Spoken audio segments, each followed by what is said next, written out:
नमस्कार दोस्तों, कुछ ज्योतिष कार्यालय यूट्यूब चैनल में आप सभी का बहुत बहुत स्वागत है। दोस्तों, आज आपके सामने मैं मिथुन राशि मिथुन लग्न के जातकों के लिए उसकी खूबियाँ, उसके क्या गुण हैं, वो सब विस्तार आपके सामने रखने वाला हूँ। दोस्तों, हमारे जीवन में हर हमारी खूबियाँ क्या है वो पहचान के चले, हमारे जीवन में वो हर तरह की खूबियाँ को उपयोग करें, उस गुण को हमारे जीवन में उतारे, तब हमारा जीवन जरूर सफल हो जाता है। दोस्तों, आज सारी खूबियाँ कहने वाला हूँ और 12 राशि में तीसरी राशि है मिथुन राशि। लग्न किसको कहते हैं वो भी आपके सामने रख दूँ। दोस्तों, जब जन्म कुंडली में प्रथम भाव में 3 लिखा है तो आपका मिथुन लग्न होगा। दोस्तों, जितना राशि का प्रभुत्व रहता है उतना लग्न का भी प्रभुत्व रहता है और ग्रहों का भी इतना प्रभुत्व रहता है। तो दोस्तों, आज मिथुन राशि की मैं पहली गुण की बात करूं तो उत्तम गुण यह है कि वो किसी को नाखुश नहीं करते। वो हर तरह की सामने वाले को सुख मिले ऐसा वो प्रयत्न करते हैं। आकर्षण व्यक्ति रहते हैं। व्यक्तित्व उसका ऐसा रहता है, अगर 5 आदमी वहां बैठे हैं और वो 5 आदमी में जब वो बात शुरू करते हैं तब उसका आकर्षण बढ़ जाता है। वो 5 आदमी में वो एक अलग नज़ारा उसका हो जाता है। जैसे दोस्तों आपको कहूँ कि आकाश में जब तारे खिलते हैं लेकिन उस चंद्रमा की रोशनी जब खिलती है तब वो सारे तारे वो चंद्रमा की रोशनी में दोस्तों असर कम हो जाता है। वैसी तरह ये मिथुन राशि के जो भी जातक है, वो स्त्री हो या पुरुष हो, दोस्तों एक व्यक्तित्व अलग रहता है। उसकी जो वाणी है वो एक अलग रहती है, उसमें ज्ञान है। कम ज्ञान होने के कारण भी लेकिन जब बोलते हैं तब सामने वाला इतना प्रभावित हो जाता है कि वो समझने लगता है कि ये तो बड़े ज्ञानी है। इतनी वाणी इसकी स्पष्टता रहता है, मधुर रहती है, यह भी पाया गया है। साथ ही दोस्तों, अगर मैं राजनीतिक क्षेत्र की बात करूं तो मिथुन लग्न के जातक बहुत से पाए गए। वो दोस्तों कहा जाए कि जब अपनी शुरुआत करते हैं तो बहुत से लोगों को वो प्रभावित करते हैं और नेता में ज़्यादातर बोलना, कार्य करना उसकी क्षमता रहती है और वैसे गुण मिथुन राशि में पाए गए। वो विश्वासु रहते हैं, हर कार्य पूरी दृढ़ता के साथ करते हैं। वाणी का प्रभुत्व इसलिए रहता है दोस्तों क्योंकि मिथुन राशि का स्वामी है वो बुध देव है, जिसको वाणी का ग्रह भी माना गया है। साथ ही दोस्तों, अपने जीवन में सकारात्मक पहलू ज्यादा जोड़ते हैं। अपने विचार है वो पूरी तरह सामने वाले को बताने में माहिर रहते हैं। एक ये भी पाया गया है कि जो उपदेश ज्यादातर उपदेश देते ही है, लेकिन वो उपदेश भी अच्छी तरह वो ज्ञान की सोच तरह वो देते हैं। साथ ही बातों में बहुत होशियार रहते हैं।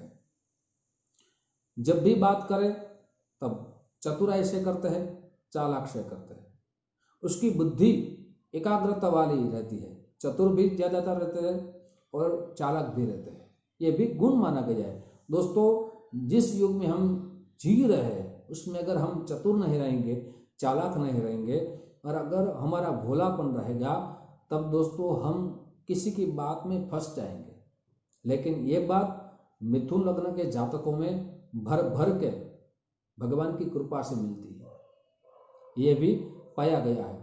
दोस्तों, वो डरते नहीं हैं, वो किसी के साथ वो डरते नहीं हैं, वो बड़े साहसिक रहते हैं। आज दोस्तों मैं जो भी बात रखूंगा उसकी खूबियां कहूंगा और एक उपाय भी उत्तम कहने वाला हूं। जो उपाय करेंगे आपके जीवन में जो भी असफलता मिल रही है, आप जो कार्य कर रहे हैं उसमें आपको जो सफलता मिलनी चाहिए वो नहीं मिल रही है, उपाय आप जरूर करें, आपको सफलता जरूर प्राप्त होगी। साथ ही दोस्तों, धार्मिक प्रवृत्ति में ज्यादातर वो आध्यात्मिक क्षेत्र से जुड़े रहते हैं। वो आध्यात्मिक क्षेत्र में पठन का उसको शौक रहता है, किताबें बहुत सी उसको शौक रहता है, ये भी पाया गया है। साथ ही धर्मगुरु ज्यादातर मिथुन लग्न के पाए गए हैं। शिक्षण क्षेत्र में भी मिथुन लग्न के जातक पाए गए हैं। यह भी देखा गया है, क्योंकि उसकी बौद्धिक क्षमता है, जो बुद्धि है, वो बहुत ही दृढ़ रहती है, बहुत ही अच्छी रहती है। कम मेहनत करते हैं लेकिन उस मेहनत का उसको परिणाम बहुत ही उत्तम आता है। स्मरण शक्ति बहुत उत्तम रहती है, उसकी याद शक्ति बहुत अच्छी रहती है। इसलिए हर चीज में, पढ़ाई में हर चीज कार्य करते हैं उसमें पढ़ाई अच्छी तरह उसको प्राप्त होती है, यह भी पाया गया है। दोस्तों, साथ ही वो संबंध निभाना जानता है। जिसके साथ संबंध वो करते हैं वो हर तरह पूर्णतः वो संबंध को निभाते हैं। किसी को कभी वो दोस्तों छोड़ते नहीं, आधे रास्ते में छोड़ते नहीं, यह भी पाया गया है। अगर कोई दोस्तों अच्छी विश्वासु राशि है 12 राशि में, जैसे मैंने वृषभ राशि के बारे में कहा, वैसे ये राशि भी मिथुन राशि विश्वास पात्र रहती है। एक बात यह भी है कि मिथुन राशि के जातक भोगी भी रहते हैं, लेकिन जो कार्य पूरी हाथ में लेते हैं वो कार्य परिपूर्ण ना हो जाए तब तक उस कार्य को छोड़ते नहीं। एक संकल्प ले लेते हैं, ये कार्य मुझे करना ही है, यह भी पाया गया है। उदार दिल रहता है, उसके पास कुछ भी हो वो देने में जरा भी डर नहीं लगता, हिचकाते नहीं हैं, वो पूर्ण विश्वास के साथ उदारता रखते हैं। और धार्मिक प्रवृत्ति में ज़्यादातर भगवान की दृढ़ भक्ति करते हैं, भगवान की सेवा में रुचि रखते हैं। साधु संतों की वो बड़ी भाव से पूजा करते हैं, उसकी सेवा करते हैं, यह भी पाया गया है। दोस्तों, साथ ही एक बात और भी है कि अगर कोई उसको छेड़े तो उस दिन वो बात को भूल जाते हैं, लेकिन वो पूरी जीवन तरह जब तक सामने वाले को हार न दे या उसको पिछाड़ न दे या उसको दोस्तों कहा जाए कि वो हार स्वीकार न कर ले, तब तक उसको छोड़ते नहीं। सामने वाला शत्रु को बड़े बुद्धि से परेशान करने वाले भी रहते हैं, लेकिन उसको छेड़ना नहीं चाहिए। और दोस्तों, अगर छेड़ेंगे तो छोड़ते नहीं, यह भी पाया गया। दोस्तों, अब मैं एक उपाय रखने वाला हूं। आज आपके सामने मैंने आपके क्या गुण हैं वो सारी बातें रखी है, लेकिन जब दोस्तों मैं आपके सामने आपके नकारात्मक विचार क्या है या ऐसा कहा जाए कि आपकी कमी क्या है वो भी आप पूरी तरह देखें, तब भी पूरी तरह वाहवाही करनी चाहिए। क्योंकि दोस्तों आज मैं आपकी खूबियां कह रहा हूं, लेकिन कमियां कहूंगा तब वो एपिसोड देखें, अपने जीवन में वो कमियां हैं दूर करेंगे, तब आपका जीवन सफलता की चाबी आपके हाथ में आ जाएगी। लेकिन दोस्तों आज मैं खूबियां कह रहा हूं तो आप प्रसन्नचित्त ना हो। आप हर जातक में कुछ खूबियां भी रहती है, कुछ कमी भी रहती है।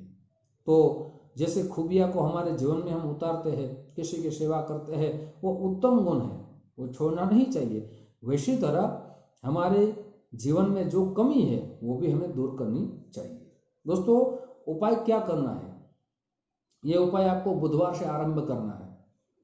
बुधवार के दिन प्रातःकाल में आपको उठ जाना है।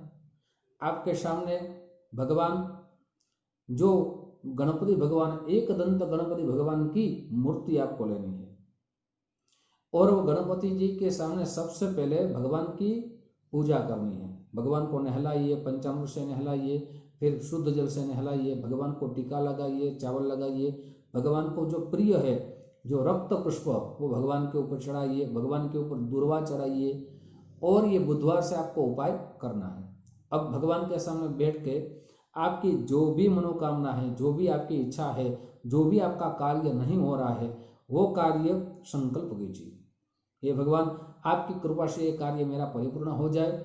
गणपति भगवान के सामने बैठ के भगवान का जो सुंदर स्तोत्र है गणपति अथर्वशीष, वो आपको 3 बार भगवान के सामने पाठ करना है।